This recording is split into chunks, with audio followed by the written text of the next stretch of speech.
Now, let us see the perspectives from both the sides.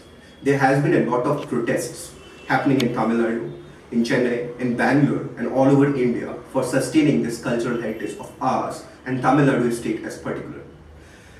The protesters, the people who believe the sport should be continued, say that the sport has been continuing for the past 2,500 years. So there must be some logic behind it. The sport actually supports superior breeds. So it leads to the propagation of superior breeds, which is actually helpful for the development of these cattle. On the other hand, there has been a lot of organizations, including PETA, which are actually against this sport. So what happened during the UPA regime, Jallikattu was banned. But in January 2016, the Environment Ministry gave out a directive. It was an executive order. So there's a difference between executive order and a law. A law is actually passed by the parliament, and on the basis of that law, executive orders are being passed. So there is a law on cruelty towards animals. So the Ministry of Environment in January 2016 passed an order telling that Jallikattu sports could be continued. And this led to enormous uproar by many of the NGOs, including PETA. Now, according to PETA reports, the bulls which are being used in this sport are being tortured. Their tails and body parts are bitten off. So it leads to a lot of cruelty towards this animal. It says, the report says, that the cruelty towards animal doesn't only include slaughter. It includes all these things, anything which actually harms the animal, beating the animal, biting the animal, and everything, and all things. So there has been a logic there also. Now, plus there has been Supreme Court advices to the government telling that such kind of a cruelty should not be propagated. And on the basis of that only, that ban was actually proposed.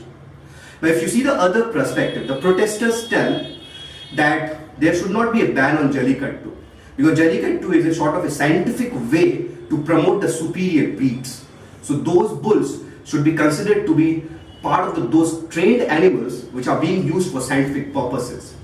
So that should be included inside the law on cruelty towards animals, so that the Jallikattu sport could be continued in the future. Now, this was the perspective on both the sides. Now, if this question is actually asked to you inside the interview, that what are your viewpoints on this ban or on this Jallikattu sport as a whole, you have to take a balanced viewpoint, because as I actually explained to you, both the sides sound logical.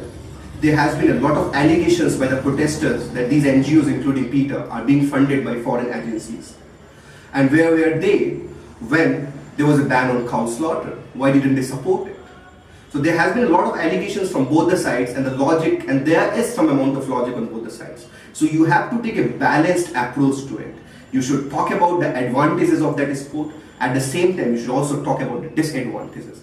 And in the meantime, you should take a middle path. You should try to convince them that the sport is good for maintaining the cultural heritage of Tamil Nadu and India as a whole. But at the same time, effective regulations should be made, and the authorities should be made in charge of it, so as to make sure that no cruelty and brutality is done towards those animals. This is a difficult step.